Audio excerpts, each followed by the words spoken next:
सभी को राधे राधे। कर्मों का फल भोगते हुए भी दुखी क्यों नहीं होना चाहिए।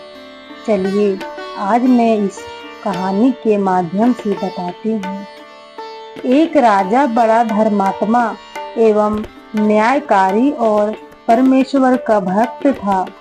उसने ठाकुर जी का मंदिर बनवाया और एक ब्राह्मण को उनकी पूजा के लिए नियुक्त किया था। वह ब्राह्मण बड़ा सदाचारी, धर्मात्मा और संतोषी था। वह राजा से कभी भी कोई याचना नहीं किया करता था। राजा भी उसके स्वभाव पर बहुत प्रसन्न था। उसे राजा के मंदिर में पूजा करते हुए 20 वर्ष गुजर गए थे। उसने कभी भी राजा से किसी प्रकार का कोई प्रश्न नहीं किया। राजा के यहाँ एक लड़का पैदा हुआ। राजा ने उसे पढ़ा लिखा कर विद्वान बनाया और बड़ा होने पर उनकी शादी एक सुंदर राजकन्या के साथ करा दी। शादी करके जिस दिन राजकन्या को अपने राजमहल में लाए, उस रात्रि में राजकुमारी को नींद ना आ रही थी। वह इधर उधर घूमने लगी। जब अपने पति के पलंग के पास आई तो वह क्या देखती है कि हीरे जवाहरात जड़ित मुट्ठी वाली एक तलवार पड़ी है। जब उस राजकन्या ने देखने के लिए वह तलवार मयान से बाहर निकाली, तभी वह तीक्ष्ण धार वाली और बिजली के समान प्रकाश करने वाली तलवार को देखकर वह बहुत डर जाती है एवं तलवार उनके हाथ से नीचे गिर पड़ी और राजकुमार की गर्दन पर जा लगा।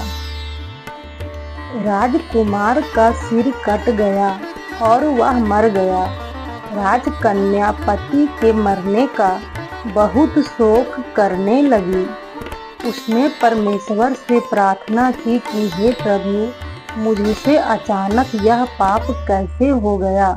पति की मृत्यु मेरे हाथ ही कैसे हो गई, आप तो जानते हैं ही।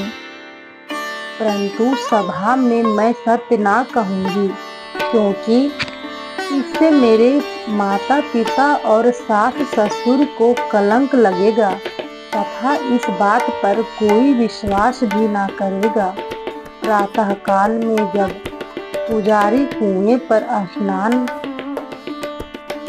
करने आया तो राजकन्या ने उनको देखकर विलाप करना शुरू कर दिया और इस प्रकार कहने लगी कि मेरे पति को कोई मार गया है।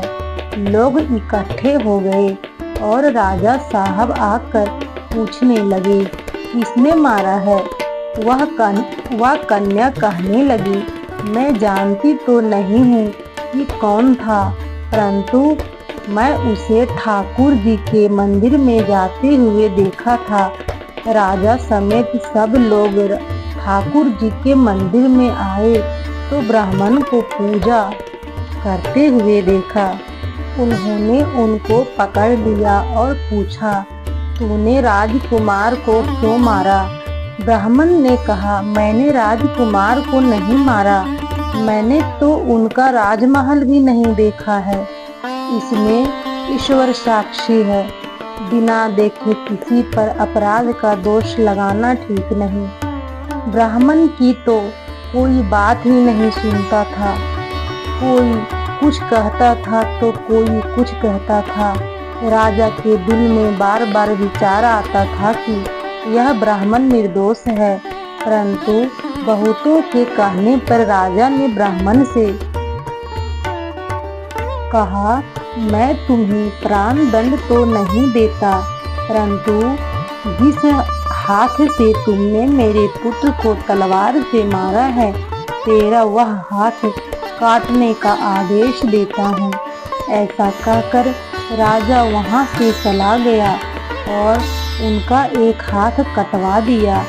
इस पर ब्राह्मण बड़ा दुखी हुआ और राजा को अधर्मी जान उस देश को छोड़कर चला गया।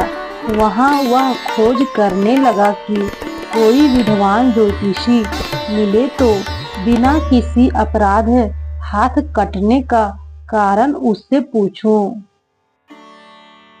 किसी ने उसे बताया कि काशी में एक विद्वान ज्योतिषी रहते हैं। तब वह उनके घर पहुंचा और ज्योतिषी कहीं बाहर गए हुए थे। उसने उनकी धर्म पत्नी से पूछा, माता जी, आपके पति ज्योतिषी जी महाराज जी कहाँ गए हुए हैं? तब उस स्त्री ने अपने मुख से अयोग्य दुर्वचन कहे, जिनको सुनकर वह ब्राह्मण हैरान हुआ और मन ही मन कहने लगा कि मैं तो अपना हाथ कटने का कारण पूछने आया था, परंतु अब इनका ही हाल पहले पूछूंगा। इतने में ज्योतिषी आ गए। घर में प्रवेश करते ही ब्राह्मणी ने अनेक दुर्वचन कहकर उनका तिरस्कार किया, परंतु ज्योतिषी जी चुप रहे और अपनी स्त्री को कुछ भी नहीं कहा और वे अपने गद्दी पर बैठे। ब्राह्मण को देखकर ज्योतिषी ने उससे कहा, कहिए ब्राह्मण देवता, कैसे आना हुआ? आया तो था अपने बारे में पूछने के लिए, परंतु पहले आप अपना हाल बताइए कि आपकी पत्नी अपनी जुबान से आपका इतना तिरस्कार क्यों करती है, जो किसी से भी नहीं सहा जाता और आप सहन कर लेते हैं। इनका क्या कारण है? तो ज्योतिषी ने कहा, यह मेरी स्त्री नहीं, मेरा कर्म है। दुनिया में जिनको भी देखते हो, अर्थात भाई, पुत्र, शिष्य, पिता, गुरु संबंधी जो कुछ भी है, सब अपना कर्म ही है।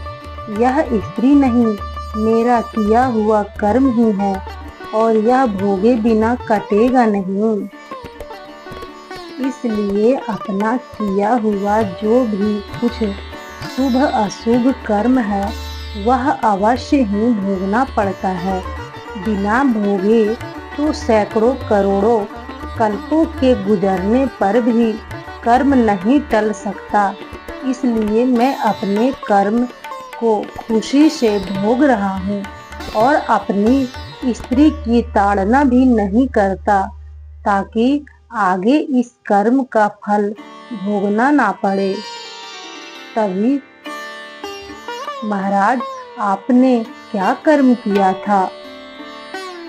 तभी ज्योतिषी ने कहा, सुनिए, पूर्व जन्म में मैं कौवा था और मेरी पत्नी गधी थी। इनके गर्दन में एक फोड़ा था। फोड़े की पीड़ा से यह बड़ी दुखी थी और कमजोर भी हो गई थी। मेरा स्वभाव बड़ा दुष्ट था, इसलिए मैं इनके फोड़े में चोंच मारकर इसे ज्यादा दुखी करता था। जब दर्द के कारण यह कूदती थी तो इनकी फजीहत देखकर मैं बहुत खुश होता था। मेरे डर के कारण यह सहसा बाहर नहीं निकलती थी, किंतु मैं इनको ढूंढता फिरता था। यह जहाँ मिले वहीं इसे दुखी करता था। आखिर मेरे द्वारा बहुत सताए जाने पर त्रस्त होकर यह गांव से 10-12 मील दूर जंगल में चली गई। वहां गंगा जी के किनारे सघन वन में हरा हरा घास खाकर और मेरी चोटों से बचकर सुखपूर्वक रहने लगी थी। लेकिन मैं इसके बिना नहीं रह सकता था। इनको ढूंढते ढूंढते मैं उसी वन में जा पहुंचा और वहां इसे देखते ही मैं इनकी पीठ पर जोर से चोंच मारी तो मेरी चोंच इनकी हड्डी में चुभ गई। इस पर इसने अनेक प्रयास किए, फिर भी चोंच ना छूटी। मैंने भी चोंच निकालने का बड़ा प्रयत्न किया, मगर ना चोंच निकली। पानी के भय से ही यह दुष्ट मुझे छोड़ेगा, ऐसा सोचकर यह गंगा जी में प्रवेश कर गई, परंतु वहाँ भी मैं अपनी चोंच निकाल ना पाया। आखिर में यह बड़े प्रवाह में प्रवेश कर गई। गंगा का प्रवाह इतना तेज होने के कारण हम दोनों बह गए और बीच में ही मर गए। तब गंगा जी के प्रभाव से यह तो ब्राह्मणी बनी और मैं बड़ा भारी ज्योतिषी बना। अब वही मेरी स्त्री हुई जो मेरे मरण उपरांत अपने मुख से गाली निकालकर मुझे दुख देगी और कष्ट देगी। मैं भी अपने पूर्व कर्मों का फल समझकर सहन करता रहूंगा, इसका दोष नहीं मानूंगा, क्योंकि यह किए हुए कर्मों का ही फल है, इसलिए मैं शांत रहता हूँ। अब अपना प्रश्न पूछो। ब्राह्मण ने अपना सब समाचार सुनाया और पूछा, अधर्मी पापी राजा ने मुझ निरपराध का हाथ क्यों कटवाया? ज्योतिषी राजा ने आपका हाथ नहीं कटवाया, आपके कर्म ने ही आपका हाथ कटवाया। पूर्व जन्म में आप एक तपस्वी थे और राजकन्या गौ थी तथा राजकुमार कसाई था। वह कसाई जब गौ को मारने लगा तब गौ बेचारी जान बचाकर आपके सामने से जंगल में भाग गई। पीछे से कसाई आया और आपसे पूछा कि इधर कोई गाय तो नहीं गया है? आपने प्रण कर रखा था कि झूठ नहीं बोलूंगा, अतः जिस तरफ गौ गई थी उस तरफ आपने हाथ से इशारा किया तो उस कसाई ने जाकर गौ को मार डाला। गंगा के किनारे वह उनकी चमड़ी निकाल रहा था।